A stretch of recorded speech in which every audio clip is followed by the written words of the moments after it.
My client, Mitch Ritchie, is a man who is struggling with inner demons. A man raised by an unstable, schizophrenic alcoholic father with a brother who's also suffering from mental illness. A man himself diagnosed with schizophrenia at the age of 13, and a man who has also turned to drug abuse due in part to his condition. On the night, yes, night, as in dark, of April 15, 2019, my client was arrested under the belief that he purposely caused a fire inside the vacant residence at 73 West Wills. My client, stated by both his parents and wife to be acting weirdly, seemed agitated and defensive. This, as we have learned, are Mitch's signs that he's struggling with his severe mental illness. Additionally, we know that my client was not taking his medication at the time, likely making him feel even worse. Now, no disrespect to the Wizard of Oz, but certainly a building which is vacant and has, according to the owner, had issues with squatters, certainly does not seem like a home to me. A client approaches the home at 8:27 p.m., almost a full 10 minutes after the sun set that day. As we all may already know, security cameras, even in the best situations, have a tendency to be somewhat blurry or grainy. Now, add darkness to this, and can we really trust what Mr. Evans is saying when he says he recognized the suspect, Mitch Ritchie, 100%? I think we cannot. Once in the house, my client goes into the crawl space and admittedly begins preparing to make a fire. Now, we do not know exactly what he means by this. Was it simply to keep warm, or was it some part of a larger schizophrenic delusion? Even if we do indulge the prosecution and amuse the idea that Mitch deliberately went there to make meth, the prosecution has absolutely nothing to back up the idea that Mitch intended to set a fire to the entire residence.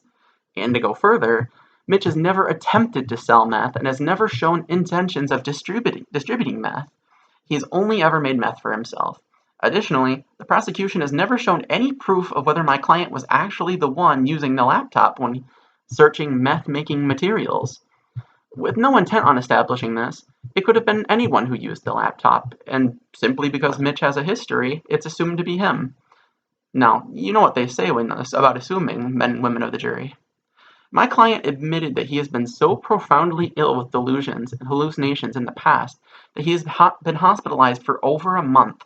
Now, even at his most severely ill, Mitch has never had a history of setting fires. Not even as a teenager has this been something Mitch does. So why all of a sudden, when only suffering enough to have been described as weird and on edge by the people that know him the best, does he decide to begin setting these large fires? While my client admitted to making a small fire with candles, perhaps Mitch was suffering from hallucinations once inside the vacant building.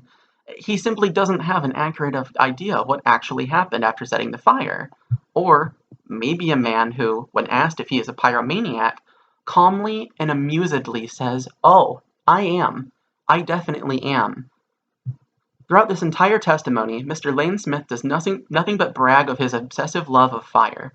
Mr. Smith has loved fire since he was a young child, telling us that it was during a movie, seeing someone torture and burn ants alive, that he began to feel the way he does. So here, we have a man who enjoys the torture of small animals and setting fires. Is anyone else beginning to see a trend here?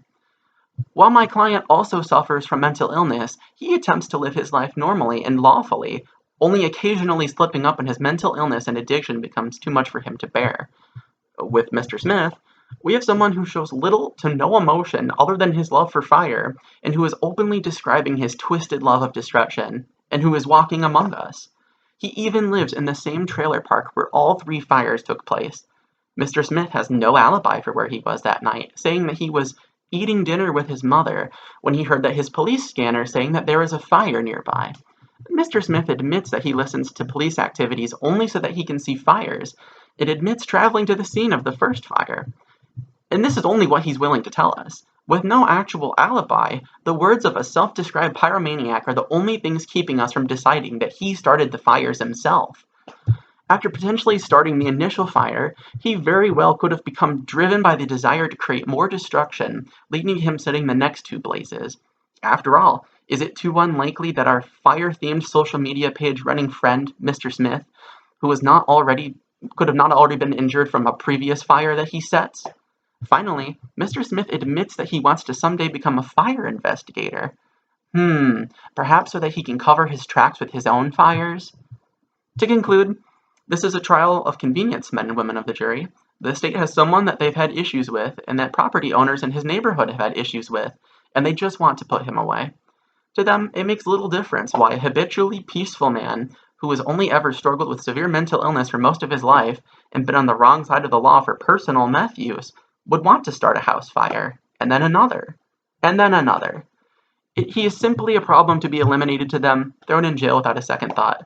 With no proof that my client bought the materials for meth use, no proof that he intentionally or recklessly started a house-consuming fire, and finally, no proof that he started either of the two second fires, where does that leave us?